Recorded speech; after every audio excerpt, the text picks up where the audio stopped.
Good morning and welcome to the July 8th, 2021 Zoning Board of Adjustment meeting. If any member of the audience wishes to speak to an item today on the agenda, there are speaker request forms to the left of the dais. Please fill out the request with the agenda number of the item you wish to speak to and hand it to the secretary. At this time, we would also like to ask that if any member of the audience has a cell phone or other electronic device, that you either turn it off or turn the ringer to silent. If you need to take a call, please step out to the hallway so the meeting is not disrupted. Public hearing on item number 1, the June 24th, 2021 Zoning Board of Adjustment meetings is hereby opened.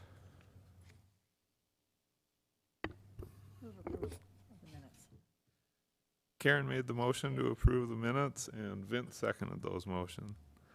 Any discussion on the motion? All those in favor, please say aye. Aye. Any opposed? Motion carries. Item number 2. All right, so this is item number 2. This is 21 VA 006, a variance to reduce the front yard setback from 25 feet to 17.4 feet, and to reduce the side yard abutting a street setback from 25 feet to 2.6 feet to replace an existing gas station canopy. So this is the Common Sense store at the southeast side of the intersection of 12th and West Omaha. The existing canopy is non-conforming. It already does not meet those setbacks, but it was heavily damaged by winds back in March and has since been demolished. So this variance is to replace this existing canopy with one that is slightly smaller and slightly more setback. So as you can see on the map here, this property is zoned as general commercial. It is in a heavily commercial neighborhood. To the north, we have a carpet store. To the south, we have a chiropractor's office. To the east, we have a casino within a strip mall. And to the west, we have a Mexican restaurant.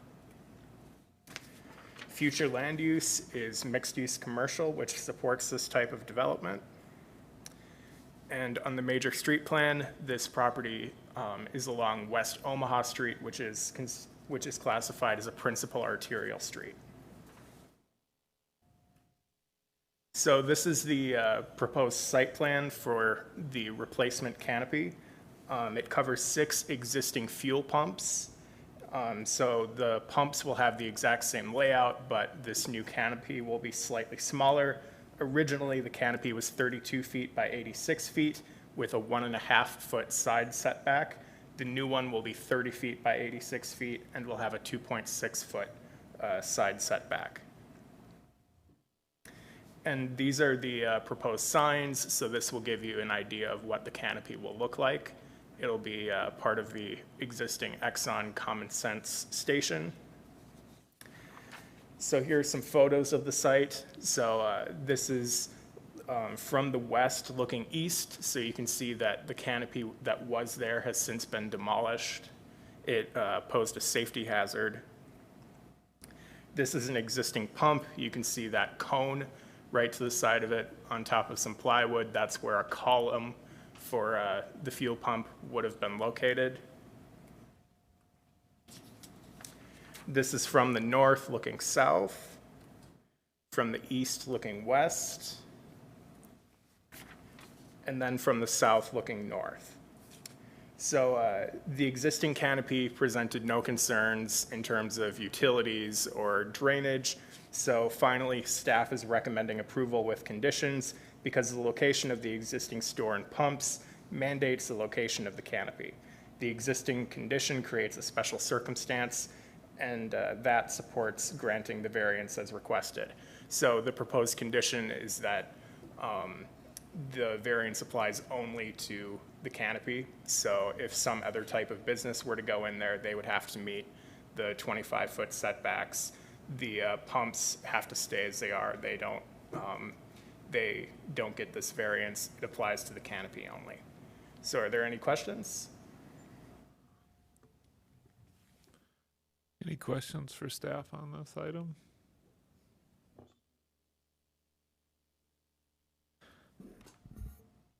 All right, Vince made the motion to approve. My mic's not staying in front of me. Vince made the motion to approve item 2 with the stipulation that it only applies to the canopy. Is that Mr. Chair, Vicky? the motion maker needs to cite a criteria for supporting the variance, and as Carl indicated in his presentation, if you utilize the criteria that this is a special circumstance, that the canopy is a standard design to protect the customers that are utilizing the pumps, and that because of the location of the pump and the store, it limits the location of the canopy, then that would give us the ability to support the variance.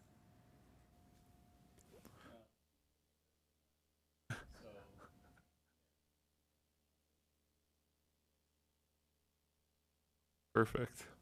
John, as a second, does that work for you? All right.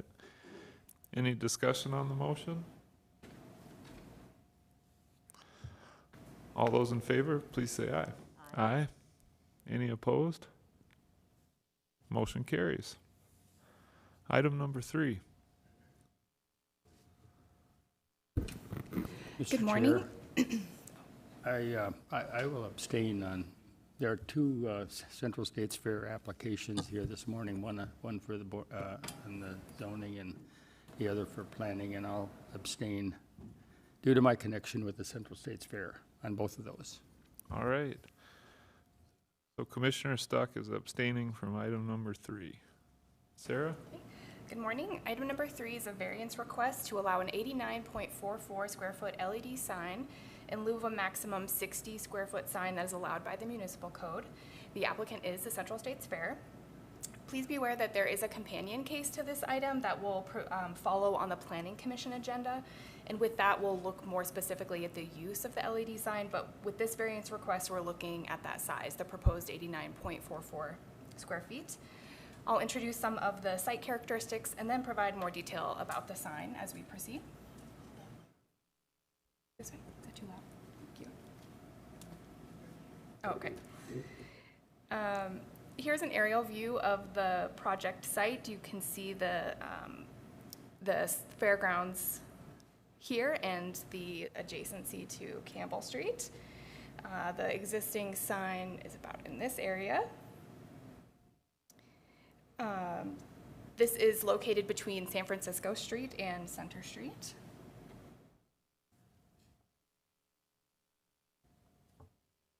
This is the zoning of the property. It's zoned flood hazard district, and the size of the entire parcel is about 22.5 acres in size. Here we're looking at the future land use, which is public, quasi-public, again, kind of looking at that future use of this being the public property and the associated use of the fairgrounds. Here's the major street plan. It shows Campbell Street as a principal arterial, and in looking at this, we acknowledge the relatively fast speed of the traveling public as they're coming along this corridor. Here's the site plan. You can see the existing sign. Campbell Street is here. And with this, note that there's a substantial amount of street frontage. This site plan shows over 1,000 feet of street frontage along Campbell Street associated with this lot. This graphic shows the proposed sign, and I do want to note that the purpose of this sign is to provide information to the traveling public.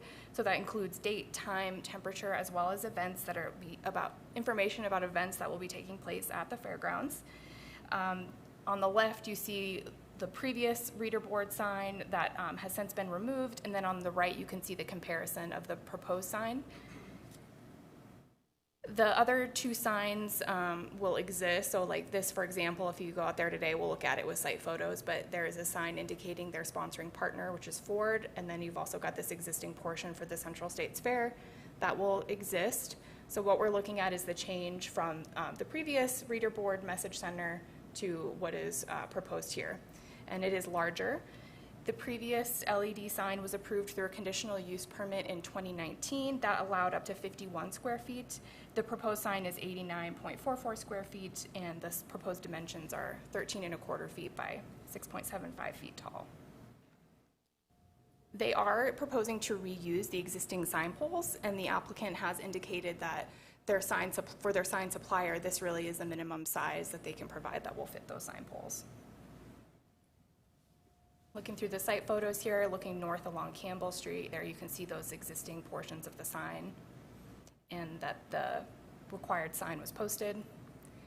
Here we are looking to the east across Campbell Street. Turning to the south, looking down Campbell Street at San Francisco Street. And then here looking west into the Central States Fairgrounds property. And just lastly, a close-up of that existing sign and the area where the proposed sign would be located. In looking at the criteria for approval, we looked at this from several angles. First of all, considering the land use, on-premise signs, including LED reader board signs, are a permitted use in the flood hazard district, with the caveat that the conditional use permit be authorized. So that's something we'll look at again with the Planning Commission meeting. The minimum adjustment necessary, we look at the existing sign poles. They noted in their application that this is the smallest size that will fit those sign poles. And in looking at this, we acknowledge that it really is quite similar to the public information sign that's provided today at the monument, otherwise known as the Civic Center. In looking at harmony with the neighborhood, there are several municipal code requirements that this proposed sign will have to remain in compliance with. For example, the LED sign must contain only static messages, no full motion graphics. There is an 8-second interval for the change of copy.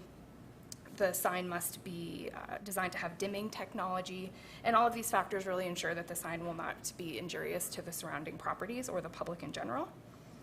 I also want to note that this segment of Campbell Street is not designated as a revitalization corridor on the city's future land use plan. And lastly, special circumstances, considering the public use nature of the fairgrounds, the substantial lot frontage that they have, and the speed of the traveling public are all factors to consider supporting this proposed request. With that, we are recommending that the variance request to address the size of the sign be approved, and then if it is approved, we'll go ahead and provide the CUP request at the Planning Commission meeting. I'm available for any questions that you may have. Thanks, Sarah. Eric Ottenbacher. Thank you, Mr. Chair. I drove by this place on several occasions, and with a 40-mile-an-hour speed limit, there was more than enough time to look at that sign and be able to read it at its current size, or 60 square feet. And I honestly, given that frontage and the lack of other structures in the area, I really don't see a need to undergo a major amendment just to increase this 50% on this. I think the initials or the original size is probably adequate for what is there. Thank you for making that point. That brings up something that I failed to mention during my presentation, which was that another purpose of the application was to update the electronics that are associated with this board as well. So in moving to the more updated technology, that is a large portion of the reason for the need for the new sign and the sign of the proposed size. Eric Heikes. Thank you, Mr. Chair. I don't really have a question, I have a comment. I'm not going to be voting, so I can just share my opinion. So, I will be? Okay, I scratch. Oh, fair enough, okay. Scratch that. Looks very appropriate for Omaha corridor, for speed and for the general vernacular in that area. It's also, I think, very important because of all the busyness on Omaha that those people trying to find the fairgrounds, which there are a few, having that wayfinding and that kind of significant engagement is an important thing. So having that large of a sign, I think, is appropriate along Omaha on that corridor. So my opinion, thank you for letting me share it. Mike Kwasny.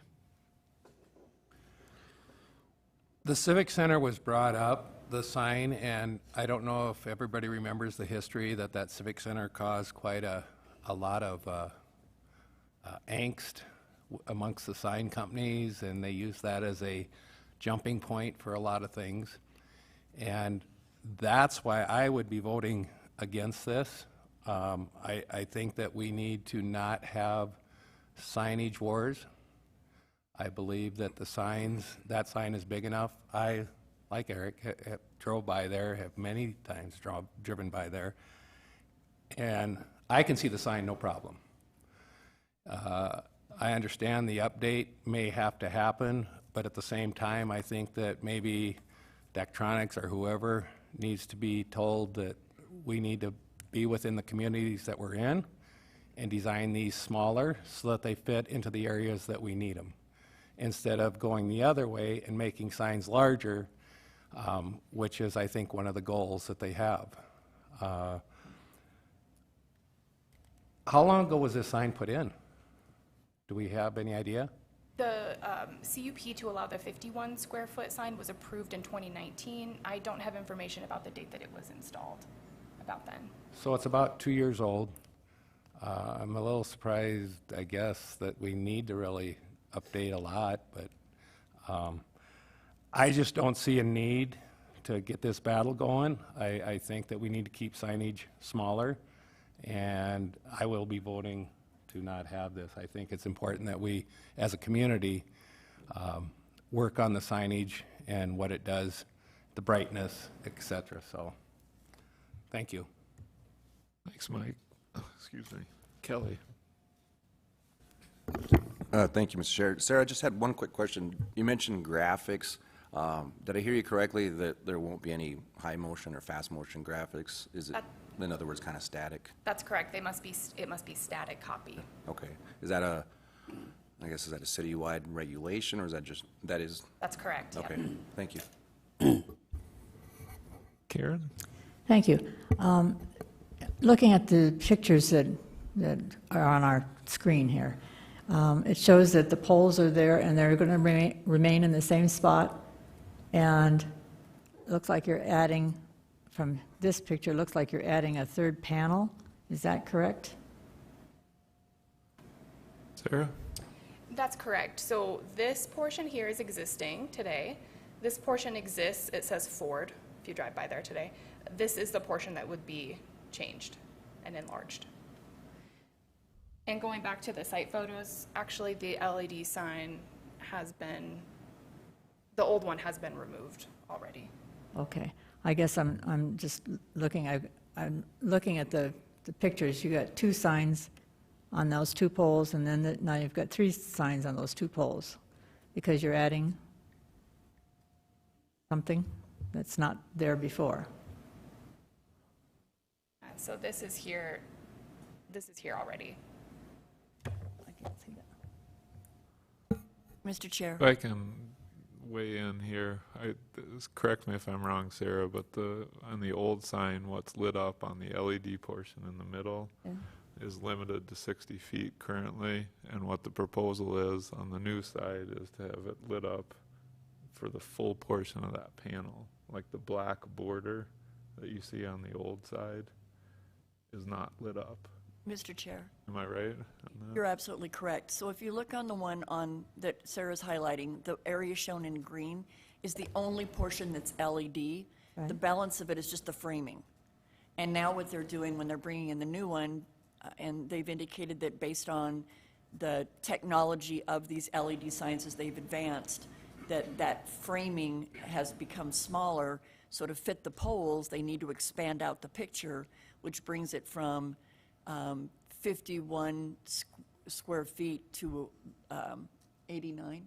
89.44. 89.44. On the left side, this is just a picture from the file that showed what was approved by the Planning Commission in 2019 to show the signage. After that picture, they then came in and they secured a sign below it just that says Ford. Now today, the sign on the right-hand side is the proposal that would show the expanded LED reader board that they have indicated the framing has to attach to the poles, which is going to expand the visual component of the LED beyond the 60 square feet that's allowed. hence the reason for the variance. Okay, so basically the sign is not changing, it's just the section where the lighting is going to be has changed. Okay. Right. So in that respect, will this change anything for a precedent in the future for other signs? That's one of my, Any future sign that would be an LED component, because of fairgrounds as a conditional use, the LED signage will always come back to you as an amendment to that conditional use. Any future LED signs that are of 60 square feet or less would just be a major amendment to their conditional use to determine if the Planning Commission feels that an LED sign is appropriate at this location. In this case, because they're changing out the LED and it's above the 60 square feet that's allowed by ordinance, they have to first secure a variance to the size, and then later on in your Planning Commission agenda, you will review the major amendment to the conditional use to determine whether or not you feel that the LED signage in and of itself is appropriate at this location. okay, so is there any way that you can assure me that there's not a lot of these signs that are going to all come before us and want major amendments or major variances to expand? Is this a question for the fairgrounds? Pardon? Is this a question you'd like the fairgrounds to answer? No, no, this is a question from whoever is kind of looking at the signs in general on the city. My question is, are we adding more LED signage, not the poles, not the structures or the location, but just the signage itself? Are we expanding that across the city by doing this? Mr. Chair? Vicki? No, this doesn't change the ordinance at all. What this does is it says at this location, based on this use and the public service announcements as they bring forward, that this request is before you. If this property or any other property anywhere in the city wanted to do LED signage that didn't comply with the sign code, they're coming before you either as a variance or if they're in a planned development as an exception.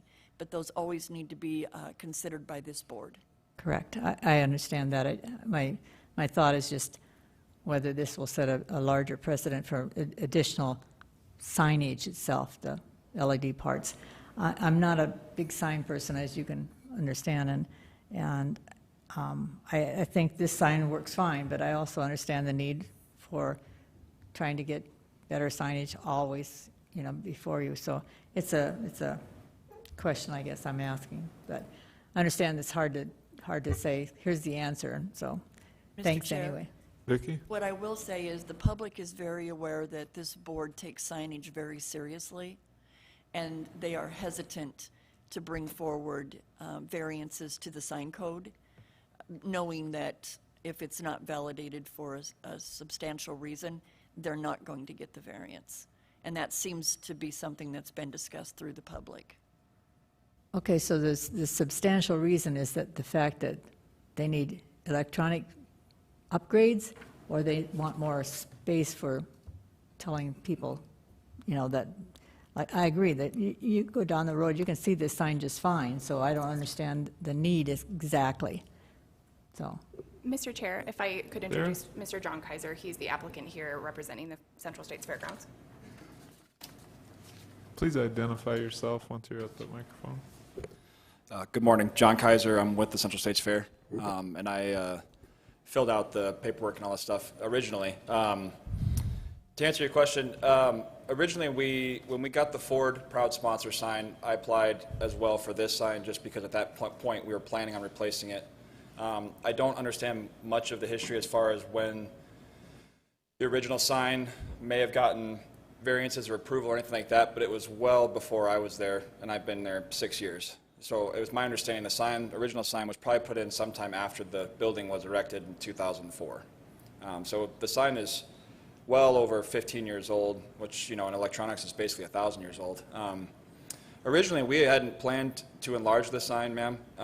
As far as the screen size, we kind of went to Daktronics and we said, hey, this is the space that we'd like to stay in because the existing sign was already there.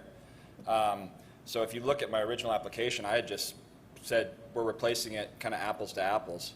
And then when Daktronics came back, they said, this is what you have available. And so we hadn't really thought about the framing size of it per se. But while I do agree that the speed on Campbell, and I know that it is legible and stuff, you know, but we're just trying to keep up with kind of with the way the technology is moving. And as far as Eric, your comment, sir, was you know, the people that are coming through. I mean, the event center and the fairgrounds has booked 51 out of the 52 weekends this year. We had our busiest year ever during the pandemic. That brought significant economic impact to the area. You know, we were blessed to be in an area that allowed us to kind of stay a bit open, and a lot of other states came in and that aren't familiar with the fairgrounds. That sign plays a pivotal role in allowing them to kind of know where they're going, and then also just the amount of, you know, I'm sure there's some of you that maybe don't know how much we do at the fairgrounds, and that sign also allows us just to keep the general public involved as far as what we do. Had one of the biggest team ropings in the Midwest last weekend. I'm not sure how many people probably knew about that, you know, but it's a sign that is constantly keeping the area informed as far as the progress that we're making and the economic impact that we're providing to the community, as well as just general information. So, but she did a great job, so she kind of covered all my bases, really. So, but if there's any questions, I'd be happy to answer them. All right. Thank you, John. We'll go to Vince.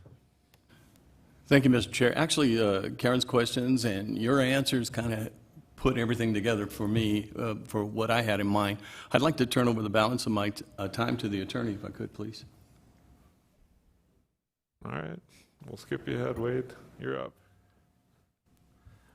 I just wanted to weigh in on the precedent question. So each variance is obviously specific to the property, and so I know that you worry a little bit that somebody else is going to come in and say, well, you gave it to them, so you should give it to me. I think the easy answer to that is to say, well, that was specific to the fairgrounds property. So in answering your question, I don't think there is a precedent set. There's nothing that's going to bind you in the future. You probably will hear that argument at some point. Somebody will come in and say, well, look at that guy. But each variance really needs to be specific to that property. So I think you need to look at, like the other one, the specific conditions, the characteristics of this property in making your decision. So that's all I wanted to weigh in on. All right. Thank you, Wade. Mike Kwasny. Thank you, Mr. Chair. I think I'm back at the attorneys. I guess if you could kind of give a little history on when the whole Civic Center sign and the effect that it had on signage down through the corridor, if you could kind of... I don't really know a lot of that history. I know it's caused some issues. I can confirm that. But I can't give you the specifics on it. I don't have the history. Okay. Well, with that being said, it did cause quite a lot of heartache, and there were sign companies that I felt took advantage of it. And so my concern is still that we're setting precedents, and we're going to have this same thing go on because there are sign companies that will take advantage of that. Now, the precedents, they will quote the precedents, and they will do things that are outside the box because somebody else did it, and it becomes something that's important for the city to consider. And then I go back, and I think that we need to send a message to Daktronics that if our community doesn't allow this size sign, why don't you make the size sign that we allow? And somehow we have to stop it, and we have to make that happen, and I think it's important that at this kind of a gathering, we set the precedents. If we want the signage to be a certain size, and Daktronics is not going to make that sign, well, then maybe we just don't use Daktronics. And we find somebody else. I don't know. Somebody will step up and make the sign that we need. We shouldn't conform to their standards. We have standards in the community, and I think it's important that we set those standards and send the message to other businesses that are making these signs, this is what we need. So I would again say that I think it's important that we hold to our standard, and that all up and down the Campbell Street, we don't have signs that are bigger because somebody else was allowed it. And we're, as a fair board or as a city entity, we should be setting the standard. We shouldn't be making new standards. That's important that we set up what the standard is and adhere to it. And I will say that from the beginning. I think it's important that we as a community, if that's what we want and we've set up the standard, why don't we adhere to it? Why don't we make sure that that's what we're doing? I think that's where we step in and we make this an issue and tell them this is what's got to happen. Thank you. Thanks, Mike. Eric Heikus? Thank you, Mr. Chair. So as I understand it, the square footage of signage under our signage ordinance is calculated based on the lineal footage of frontage along the corridor. Is that correct? That's correct. There's also a maximum allowable square footage So for this is LED pushed signs. up against the maximum. Is that correct? Mr. Chair, Vicki? so an LED sign, its limitation isn't based on the amount of linear footage that Okay. it abuts right-of-way. Okay, It's just 60 square feet, that's period. just it. Okay, all right, fair enough. Thank you. That answers my question. Can I make a motion? Yeah. And piggyback on my comment, then that's been answered. Chair, Vicki? I want to apologize. I miscounted. Eric Ottenbacher gets to vote because Commissioner Stuck is abstaining.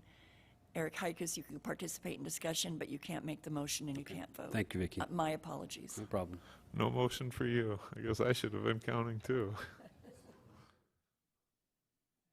All right. Eric Ottenbacher. Thank you, Mr. Chair.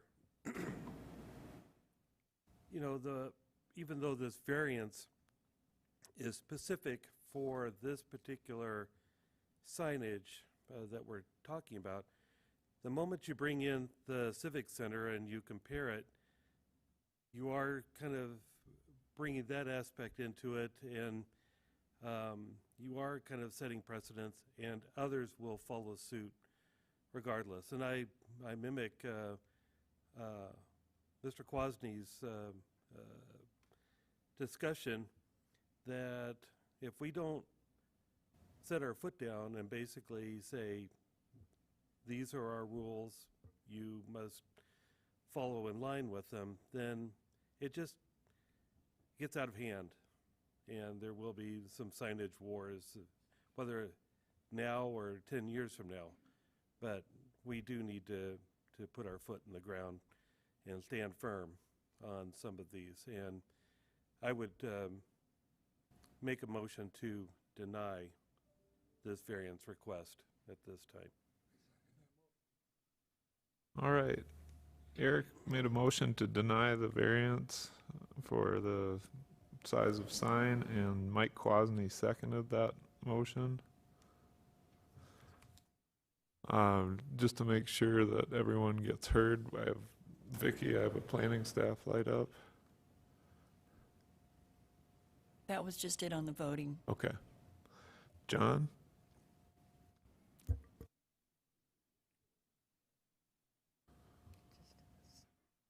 Chair, Vicki? and maybe this is something Wade wants to take, but you're a quasi-judicial board. Your decision is final. Any appeal would be before a circuit court. That's correct. Well, my concern is we're assuming with this next item that they get the variance, correct? Contingent upon, Vicki? Mr. Chair, if this variance isn't granted, then the next item, that's the first caveat, is if they don't get the variance, then you cannot grant the conditional use permit, other than it would default back to the previous one that allowed that was an my LED signage issue, of 51 yes. square Okay, feet. thank you. All right. Vince? Thank you, Mr. Chair. You know, looking at this sign, I guess using from my newspaper magazine layout experiences, I understand wasted space or empty space is important to draw the eye to a sign, to what's on the page. Looking at this sign, we're wasting space. In other words, that sign, the width and the height of that sign is already there. What we're able to do in a public service announcement on that sign is more beneficial to the community that we allow this variance so that we can get more information and so that the graphics are cleaner and better.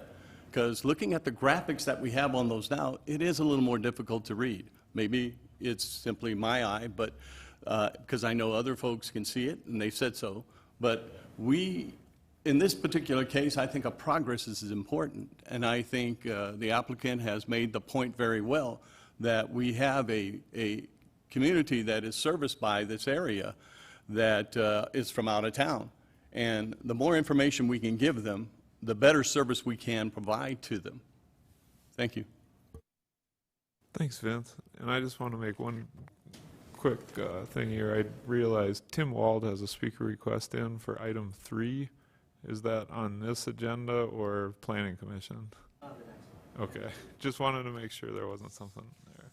All right. The motion on the floor is to deny this variance for sign size.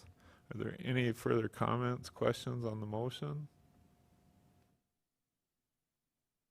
All those in favor of the motion to deny, please say aye. Aye. Opposed? Let's do a roll call, Andrea.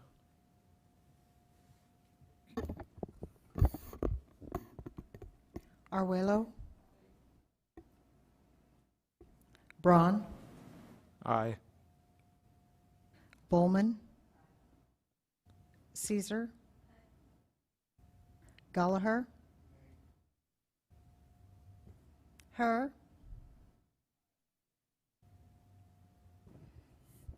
Quasny? Ottenbacher? Vidal?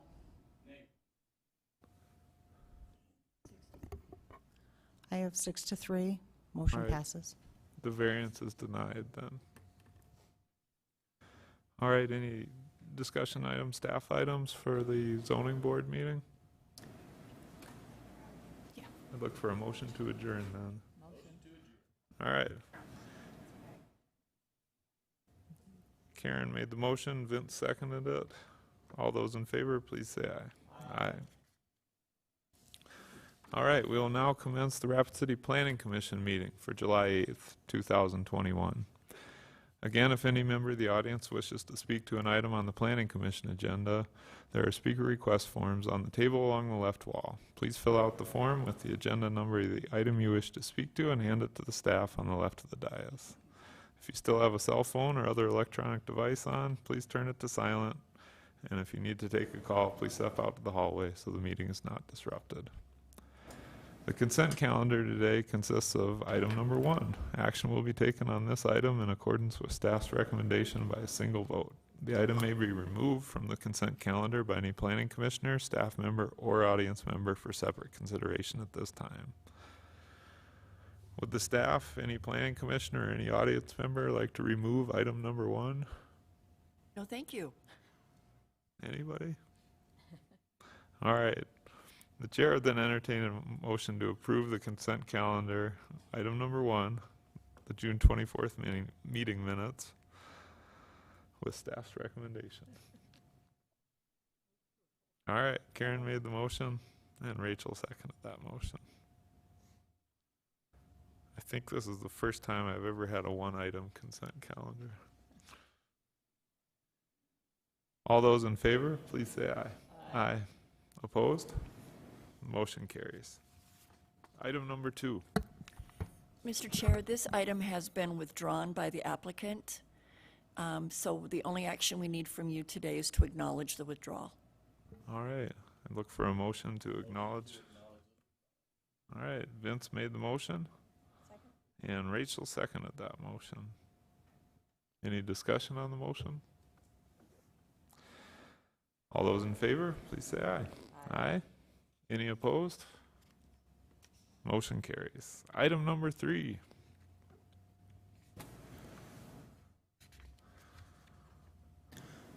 All right, this is item number 3. This is 21UR009, a conditional use permit request to allow an on-sale liquor establishment with a casino.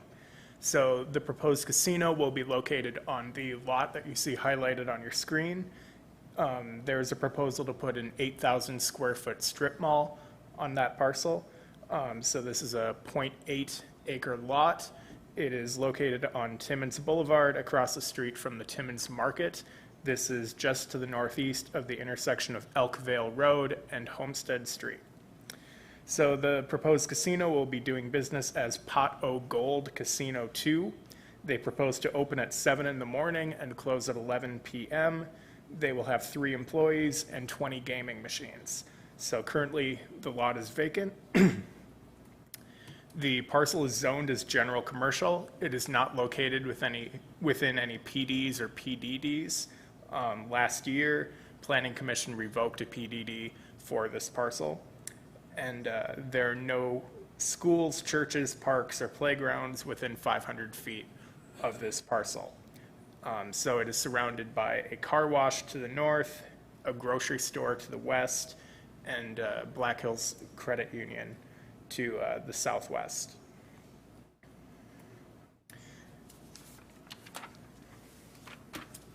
The future land use is mixed-use commercial, which supports this type of development. And this map gives you a better idea of where it's located. It's on Timmins Boulevard, which is a commercial street. Here's a site plan showing the proposed strip mall. So it'll be 8,000 square feet. The casino will be at the bottom portion right here. So there will be 4 different businesses within this strip mall. They're proposing 2 different signs, this one for the entire strip mall, and then this one, which will be on the casino itself, measuring 4 feet by 8 feet. These are the site photos. This is looking to the east from the west, so this is looking from Timmins Market. This is looking north from the south towards the car wash. This is looking to the south from the north, looking towards the credit union. And this is looking west from the east towards Timmins Market. So finally, staff is recommending approval of this conditional use request with stipulations. And those stipulations include that they need to include a landscape island or remove 1 parking space so it conforms to the parking regulations. They need to comply with all building permit regulations. Any future signage has to meet the requirements of the municipal code. In their site plan, they showed the addition of a donut shop. If they do end up adding a donut shop in there, it will require a traffic impact study. And finally, the conditional use permit shall allow on-sale liquor in conjunction with a casino. If there's any changes, it would require a major amendment to the conditional use permit. Are there any questions? Mr. Chair, Vicki? just to clarify as well, that a casino is not regulated under the zoning ordinance. What we regulate is the on-sale liquor. We identify for you in your consideration whether the on-sale liquor is in conjunction with whatever that use is. Sometimes it's a restaurant, sometimes it's a nail salon. In this case, it is a casino. Based on the ordinance for on-sale liquor, we have to confirm that it's not within 500 feet of a residential district, a church, and public park, and this property is well outside of that boundary. So that is the reason why we're bringing you the recommendation to approve with STIPs. All right, thank you. I'm going to jump the line quick. I didn't understand the traffic impact study requirement on a potential donut shop. Can you explain that? Sure, Mr. Chair. Traffic impact study is based on proposed or anticipated trip generation, and so anytime there's a coffee or donut shop, they tend to have a very high traffic generation rate in the morning.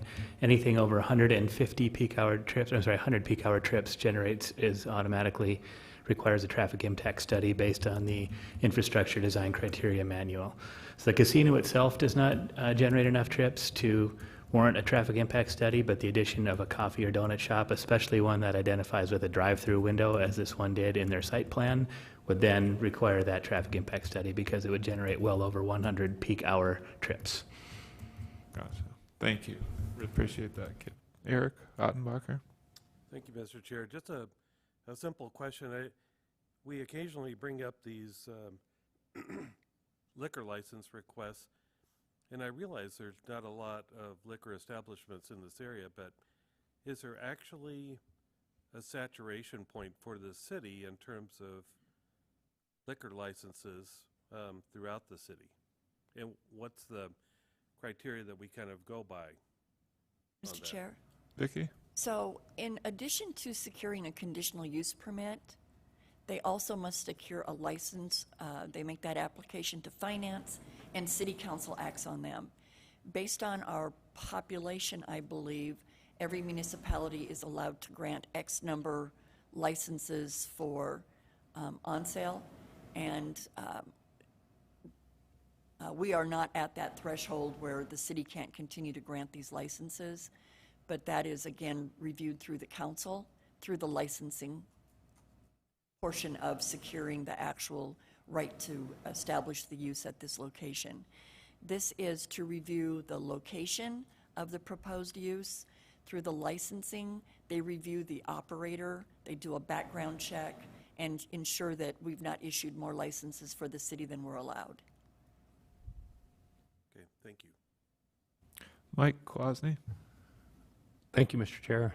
And Vicki, I guess this is along somewhat the same lines.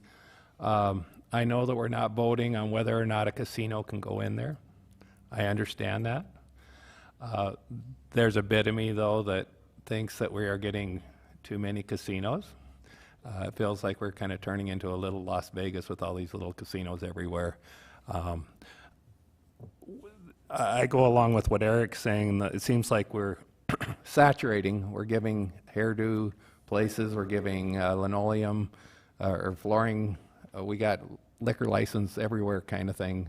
Now they're limited, but it seems like the saturation point at some point has to go there.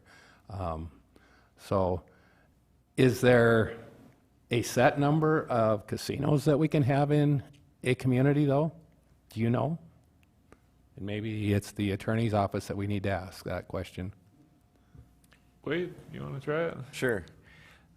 There is so the liquor licenses, there are several different classes.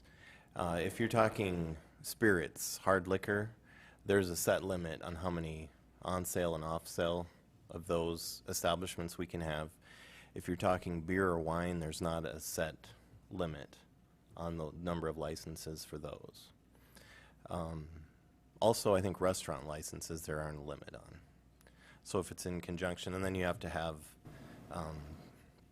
I forget the percentage, has to be food sales in order to get a restaurant license. But the number of casinos is limited. I can't tell you the number off the top of my head. It's periodically our population grows and we're allowed to add or release, I guess, additional, because they are generally, the video lottery goes, it's attached to a malt beverage license, and so we have a certain number of those that we've allowed, I guess, the city council has said, and I can't tell you the number, but there is a limited number of quote-unquote casino licenses. The city council has the ability to release more of those. Since I've been here in the last 12 years, they haven't allowed any additionals. So in order to change that number, that we'd have to go through city council to adjust that number down if we feel that as a community we're getting too many of these. Okay. Correct. All right, thank you. Vicki, I've got your light up. Or Kip. Thank you, Mr. Chair. As you'll know, every year we bring you a population estimate that is based on building permit data, and one of the reasons we generate that population estimate every year is to take a look at the number of casino licenses that are available based on our population. And as Wade noted, it is based on our population. There's a quota for every so many residents here allowed to have another casino license. So that's one of the reasons we do the population estimate. It works both for the casino licensing and for our alcohol licensing, since it's population-based. All right, thanks, Kip. Good information. Rachel? I actually had a similar question to Mike, and I was going to save it for later, but is it ever possible to add different uses for like the list of things that are required to have a conditional use permit? Because that's something that we would actually manage as the planning commission, that you would have to have a conditional use permit for a casino. Because I agree, I don't understand. Maybe it's just that we're growing so much, but we do have a lot of casinos. Vicki? Mr. Chair, so Wade will correct me if I'm wrong, but I believe by state law to have a casino license, you have to also have a on-sale liquor license, and we can authorize the on-sale liquor review. So a casino will never be allowed without it coming before you in conjunction with on-sale liquor.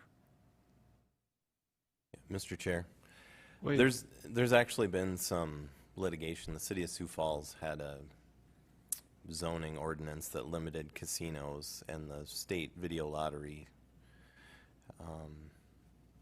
rules and the statutes basically preempted that. So there was a Supreme Court case. It was a number of years ago. I could get some more information to you on it if you're interested, but we are pretty limited in what we can do in the way of zoning casinos. Yeah, and I would, yeah, anyway. Tim Wald, if you'd like to, if you could, just identify yourself for our record once you're up at the mic. Yeah, my name is Tim Wald, and I own a lot out in that area. Can you bring that map up again?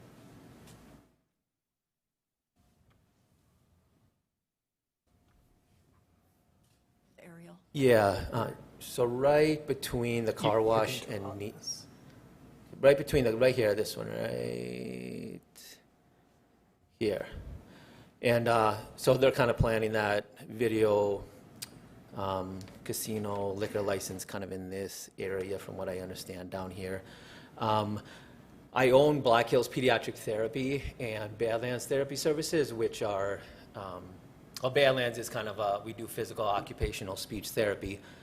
And my initial plan for that lot was we're renting right now down on Kansas City Street, and we want to build, and I'd like to build a therapy practice there, which, we serve kids with disabilities are a lot of our caseloads, autism, cerebral palsy, things like that. And we would like kind of an outside playground. I know kind of the liquor license thing, no playground, no churches or schools and things like that. And I know that doesn't classify as a playground, but it's kind of an outdoor area. And we're kind of a family center practice, so having a liquor license nearby, it kind of perked my ears up a little bit and thought, that's something I don't want in that area, especially kind of right in my backyard. That being said, with the school, East Middle School is right over the hill, and Valley View is right over the hill there. I know it's a little bit ways away, but owning that lot, which is, really nearby, I'd prefer not to have liquor sales that close to a potential pediatric practice, which I kind of had planned for that area there. That's kind of all the input that I had. Okay. Thank you, Tim. You're welcome. Any other questions, comments on this item from the commission?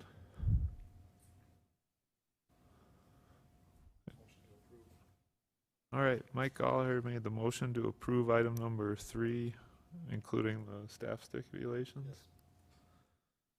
All right, is there a second to Mike's motion? Second. And Kelly seconded that motion. Any discussion on the motion? All those in favor, please say aye. Aye. Opposed? No.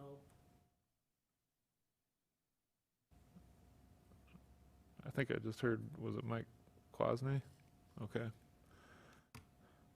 Item 3 carries with Mike Quasney voting no.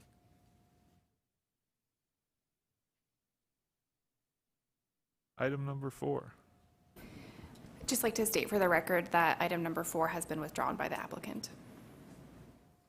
All right. Haven is abstaining from this motion, even with the withdrawal, but I'd look for a motion on a withdrawal. Make a motion to accept the withdrawal. Okay. Karen made the motion to acknowledge the applicant's withdrawal, and Rachel seconded that motion. Any discussion? All those in favor, please say aye. Aye. Opposed? Motion carries. Discussion items, staff items today? Just wanted to report that we had our Coffee with Planners on July 1st. It was a huge success. We had a couple planning commissioners show up for the event. Thank you very much.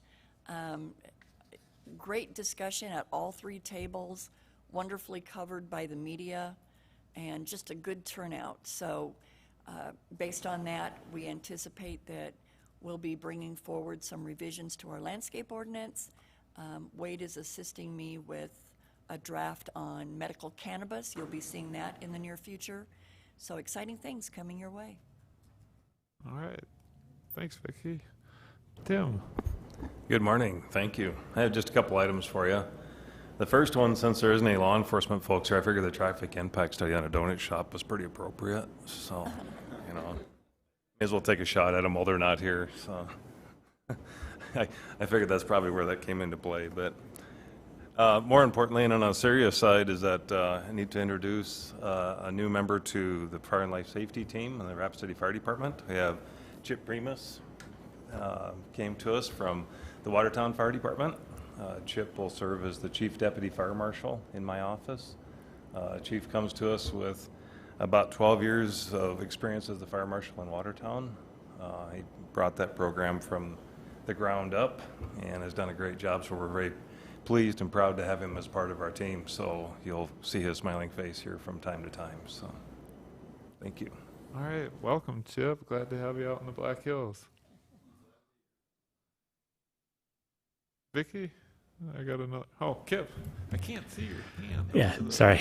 Just a friendly reminder that the public meeting for the statewide transportation improvement program, also known as the STIP, will be held a week from today at the Ramkota Hotel at 7 p.m. That's hosted by the South Dakota Department of Transportation, and they will do a presentation on all of their projects within the West River region. So it's a good chance for you to learn what's coming up over the next 4 to 5 years as far as large transportation projects, and they also take public input at that meeting. So it's a great opportunity to learn what's going on and provide some input. Great. The 15th? Or The 15th, yes. 15th at 7 o'clock. Thursday the 15th, 7 p.m., Ramkota Hotel. All right. Any other items from the commission today? Now I'd look for a motion to adjourn. All right. Vince made the motion. Rachel seconded it. All those in favor, please say aye.